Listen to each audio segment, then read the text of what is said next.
अब बेजगह जो कविता है, सॉरी, बेजगह जो, हाँ कविता ही कह सकते हैं इसको हम, काव्य संग्रह जो है, इसमें हम लड़कियों की समाज में क्या स्थिति है उसका वर्णन करते हैं कि अनामिका अनामिका जो बेजगह की लेखिका हैं, वह बता रही हैं कि औरतों का समाज में स्थान क्या है। तो देखते हैं।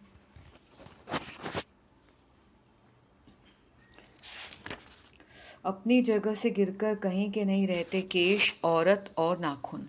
अन्वयन करते थे किसी श्लोक का ऐसे हमारे संस्कृत टीचर, और मारे डर के जम जाती थी हम लड़कियां अपनी जगह पर।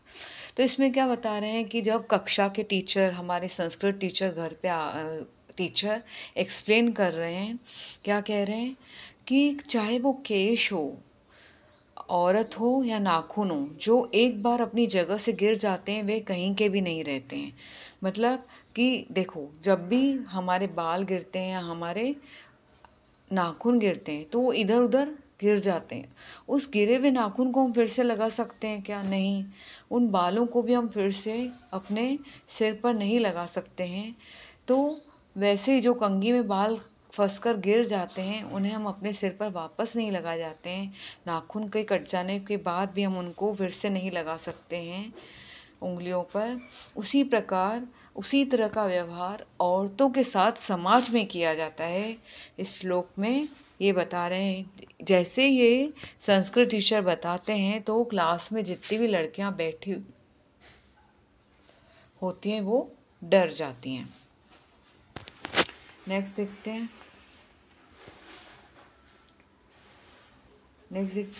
जगह जगह क्या होती है यह वैसे जान लिया था हमने अपनी पहली कक्षा में। याद था हमें एक एक अक्षर आरंभिक पाठों का। अब देखो, इस जो काव्य संग्रह, इसमें जैसे जैसे लिखा हुआ है ना वैसे ही उसका मीनिंग भी, हमको ज़्यादा इसमें मेहनत नहीं करनी है।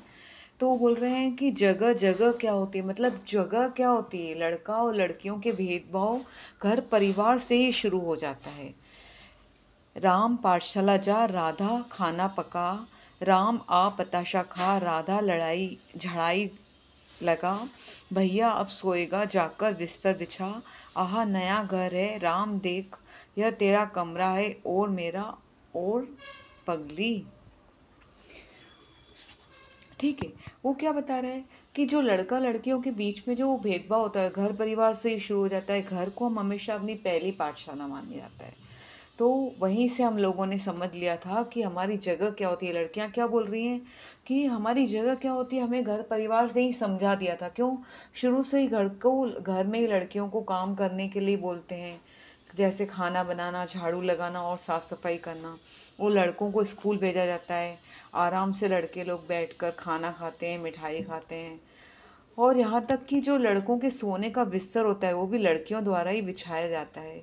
तो लड़कों का घर में एक अलग कमरा भी मिलता है। और जब लड़कियाँ पूछती कि मेरे लिए कमरा कहाँ है, तो उनको क्या उत्तर मिलता है कि लड़कियां हवा धूप मिट्टी होती है, उनका कोई घर नहीं होता। अर्थात कि जिस प्रकार हवा धूप और मिट्टी का कोई घर नहीं होता, ठीक उसी तरह लड़कियों का भी कोई घर नहीं होता है। नेक्स्ट पैरा देखते हैं हम कि जिनका कोई घर नहीं होता उनकी होती है भला कौन सी जगह होती है ऐसी जो छूट जाने पर औरत हो जाती है कटे हुए नाखूनों, कंघी में फंसकर बाहर आए केशों जैसी, एकदम से बुहार दी जाने वाली। अब यह को बोलते हैं कि जिनका कोई घर नहीं होता उनके लिए भला ऐसी कौन सी जगह होती है जहाँ वह रह सकती हैं। तो वो क्या कह रहे हैं कि जब सब कुछ छूट जाने के बाद, मतलब जैसे जो नाखून है या कंघी में फंसे हुए बाल, उनकी दशा ठीक वैसे ही हो जाती है। मतलब वो इधर उधर बिखर जाते हैं, लेकिन उनको बाहर निकाल दिया जाता है। औरतों की स्थिति भी ठीक इसी तरह होती है। औरतों से घर बार, उनका स्थान सब छूट जाता है। यहाँ तक कि उनके पीछे सब कुछ, कितने जितने भी प्रश्न पड़े हुए हैं वो सब भी छूट जाते हैं। इतना सब कुछ छूटने के बाद भी औरत को कभी ऐसा नहीं लगता कि वह कभी कंघी में फंसी बाल है या नेल कटर में फंसे हुए नाखून है। मतलब वो बता रहे हैं कि स्थिति इतनी नाजुक होने के बाद भी लड़कियों का घर नहीं मिलता है, उनको अपना एक स्थान नहीं मिलता, उनको प्रायोरिटी नहीं दी जाती है, उनका सम्मान नहीं किया जाता है, फिर भी लड़कियों को इस प्रकार नहीं लगता है कि मेरा कुछ छूट रहा है।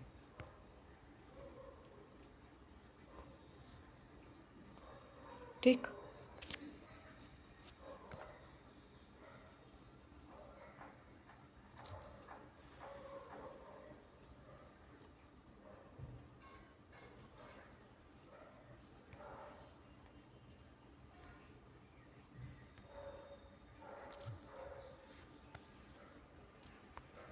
नेक्स्ट देखते हैं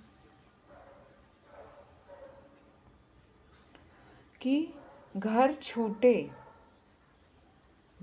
देखते हैं, घर छूटे, दर छूटे, छूटे गए लोग बाग, कुछ प्रश्न पीछे पड़े थे वे भी छूटे, छूटी गई जगह।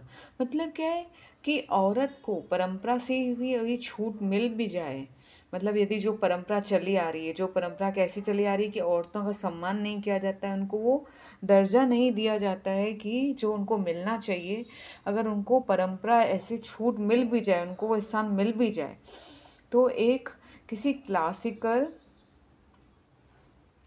जो ये लिखा है कि परंपरा से छूटकर बस ये लगता है किसी बड़े क्लासिक से पास कोर्स बीए के प्रश्न पत्र पर छिटकी छोटी सी पंक्ति है, चाहती नहीं लेकिन कोई करने बैठे मेरी व्याख्या सप्रसंग।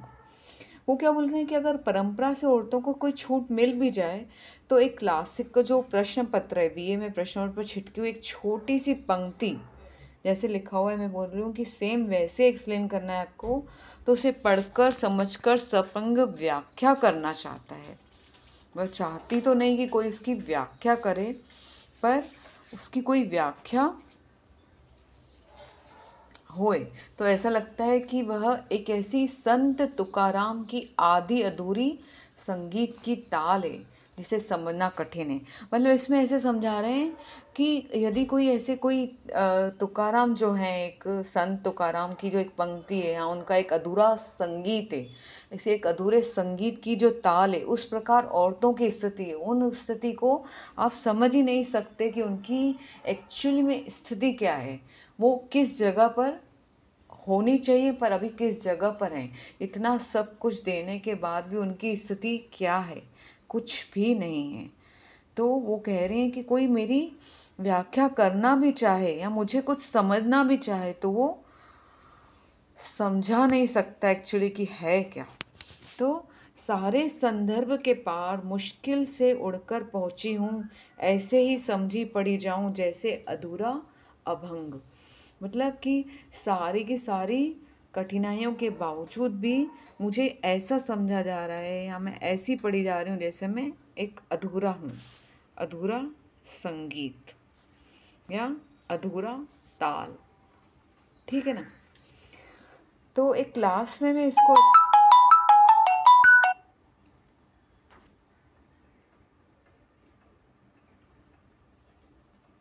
Thank you very much.